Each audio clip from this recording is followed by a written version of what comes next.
자, 다시 이제 성경의 첫 번째 책 창세기로 넘어가도록 하겠습니다. 구약 성경 53페이지 창세기 35장 1절에서 7절까지의 말씀입니다.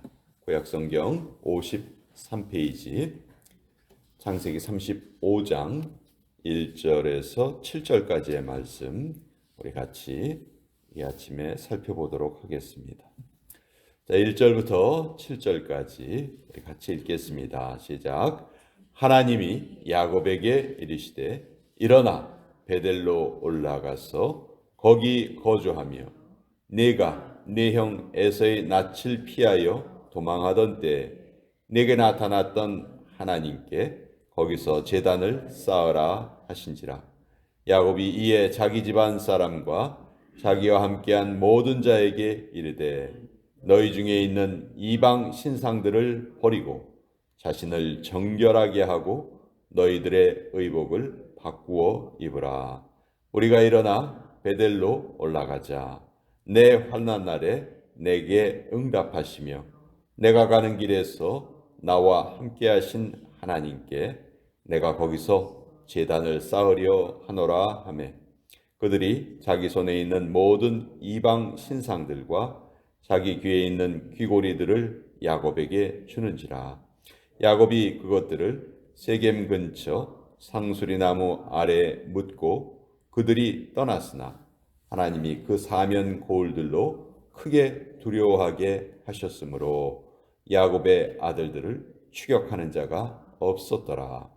야곱과 그와 함께한 모든 사람이 가나안 땅 루스 곧 베델에 이르고 그가 거기서 제단을 쌓고 그곳을 엘 베델이라 불렀으니 이는 그의 형의 낯을 피할 때 하나님이 거기서 그에게 나타나셨음이더라. 하나님 말씀입니다. 아멘. 자, 창세기 34장 바로 앞장에 보면 야곱의 삶에 아주 큰 위기가 닥칩니다.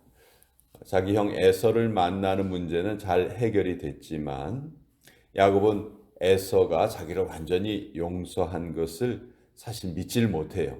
그래서 에서한테 형, 먼저 형이 있는 곳에 가 계세요. 형이 지금 세일산에 살고 있으니까 내가 거기를 꼭 방문하겠습니다.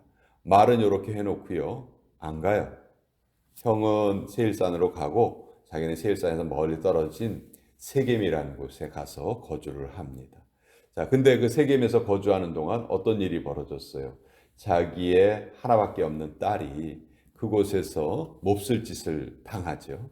그랬더니 자기의 아들들이 또 그것을 원수를 갚겠다고 해서 아주 잘못된 방법으로 그 세겜 사람들을 죽여버립니다. 자, 이 일이 이제 주변에 소문이 다 난 거예요. 자, 야곱은 어떤 거대한 추종자가 있는 것도 아니고요. 기껏 해봐야 12아들 그리고 거기에 딸린 좀 식구들. 그러니까 그렇게 숫자가 많은 게 아니에요. 그러니까 이 세겜 사람들에게 했던 이 잘못된 행동 때문에 주변 사람들이 야곱을 만약 해치겠다고 맘만 먹으면 정말 얼마든지 그 위험에 빠질 수 있는 그런 상황이었던 거죠. 그러니까 어떻게 보면 야곱의 일생에서 자기 형 에서를 만나기 직전보다도 이 때가 지금 더 야곱에게는 위기의 때란 말이에요. 자, 어쩔 줄을 모르고 있는 이 야곱에게 하나님이 강권적으로 역사하십니다. 1절에 보시면 하나님이 야곱에게 이르시되 일어나 베델로 올라가라. 베델로 가라. 이 베델이라는 곳은 20년 전에 야곱이 에서를 피해서 외삼촌 집으로 도망을 가죠. 도망을 가는 도중에 그 광야에서 돌베개를 베고 잡니다. 근데 그 돌베개를 베고 자는 그날 밤에 그 하늘의 천사가 오르락 내리락 하는 그 환상을 야곱이 보고 바로 내가 이곳에서 하나님을 배웠구나. 내가 하나님의 천사를 만났구나. 이렇게 깨닫고 그곳에다가 기름을 붓고 거기에서 예배를 드리죠. 그리고 그곳의 이름을 벳엘, 벳은 하우스란 뜻이고 엘은 하나님이란 뜻이에요. 그러니까 이곳이 바로 하나님의 집이다. 그런 의미로 베델이라고 이름을 붙였어요. 근데 이렇게 해놓고 자기가 다시 돌아왔을 때는 그곳을 자기가 지나면서 20년 전에 하나님께 약속했거든요. 하나님, 제가 가는 길 좀 앞으로 잘 지켜주세요. 그렇게 하나님께 서원했던 곳인데, 죄송합니다. 돌아와서는 하나님이 20년 동안 자기를 그렇게 지키신 하나님에 대해서 감사를 제대로 하지 않고 세겜 땅이 좋아 보이니까 거기에 머무르려 한 거예요. 근데 세겜에서 이런 비극적인 일을 당하니까 이제 하나님이 야곱에게 행할 일을 알려주세요. 베델로 올라가라. 거기에서 하나님께 다시 제단을 쌓아라. 이 제단을 쌓는다는 말은 오늘날 표현으로 하면 하나님께 예배를 드린다는 것이죠. 자, 그러니까 이제 비로소 야곱이 하나님의 뜻을 깨닫습니다. 아, 내가 다시 가나안 땅에 돌아왔을 때 가장 먼저 해야 했던 일이 하나님께 진정으로 예배를 드리는 거구나. 물론 이 세겜 땅에 도착했을 때도요, 야곱이 예배를 드렸어요. 예배를 드렸지만 그때에는 어떤 상태로 드렸는지가 2절을 보면 잘 나타나 있어요. 자, 이때 야곱 사람들이 야곱의 가족들이 어떤 상태였냐면 이방 신상들을 다 가지고 있었던 상태예요. 그러니까 무슨 얘기냐면 하나님께 예배를 드린다고 드리면서도 개인적으로는 이방 신상들을 다 가지고 있었다. 즉 하나님께 대한 예배의 마음이 순수하지 못했던 거죠. 오로지 하나님만 섬기는 것이 아니고 하나님 필요할 때는 하나님 찾고 이 세상 우상들이 필요할 때는 또 세상 우상들을 찾고 이렇게 마음이 완전히 나뉘어져 있었던 그런 때였어요. 그러니까 이런 비극적인 일을 또 통해서 하나님이 가르치시려 하신 거예요. 이때 야곱이 깨닫습니다. 아, 우리가 하나님 앞에 바른 마음을 가지지 못했구나. 가족들에게 다 이야기해요. 3절에 우리가 일어나 베델로 올라가자. 내 환난 날에 내게 응답하시며 내가 가는 길에서 나와 함께 하신 하나님께 내가 거기서 제단을 쌓으려 하노라. 이제 비로소 야곱이 정신을 차립니다. 정신을 차리고 가족들에게 말해요. 4절에 너희 손에 있는 모든 이방 신상들 또 귀에 있는 귀고리들 그것을 다 빼내라. 이 당시에 남자나 여자나 귀에 귀고리를 했다고 해요. 근데 이 귀고리가 특히 그 가나안 족속들의 우상을 섬기는 하나의 습관이었다는 거예요. 그것을 따라한 것이죠. 야곱의 가족들이 하나님을 믿는다고 말하면서도 이렇게 이방 우상을 따르는 습관을 그대로 따라하고 있었던 거예요. 근데 그것이 잘못됐다는 것을 깨닫고 이제 그것을 다 가족들에게 달라고 하고 그것을 땅에 묻어버립니다. 이제 우리는 더 이상 이런 것에 우리 마음 뺏기지 않는다. 사실 이런 것들이 다 귀금속들이에요. 금붙이들이에요. 그러니까 뭐 가치로 따지면 엄청난 가치가 있는 건데요. 그것이 하나님의 은혜에 비하면 그것은 아무것도 아니다. 이렇게 생각을 하고 땅에 묻습니다.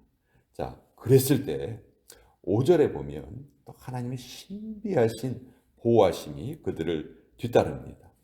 자, 그들이 떠났으나 하나님이 그 사면 고울들로 크게 두려워하게 하셨으므로 사실 야곱의 일행들은 아까 말씀드린 것처럼 뭐 아들이 12명이 있었다고 하지만 전체 숫자로 따져보면 그렇게 많은 숫자가 아니거든요. 창세기 맨 끝부분에 보면 야곱이 자기 가족들을 이끌고 그 이집트로 갔죠. 그때 야곱의 가족들의 숫자가 70명 정도다 이렇게 돼 있어요. 그러니까 뭐 요 정도밖에 안 되는 사람들, 그 주변에 있는 사람들이 숫자로 대항하려 하면 얼마든지 쉽게 대항할 수가 있었고 야곱이 그때 많은 재산을 모았던 그런 상황이기 때문에 주변 사람들 입장에서는 야, 뭐 쟤네들 숫자 별로 되지도 않는데 쟤네들 우리 죽여버리면 저 재산 우리가 다 가질 수 있을 거야. 얼마든지 그렇게 생각할 수 있는 상황이었거든요.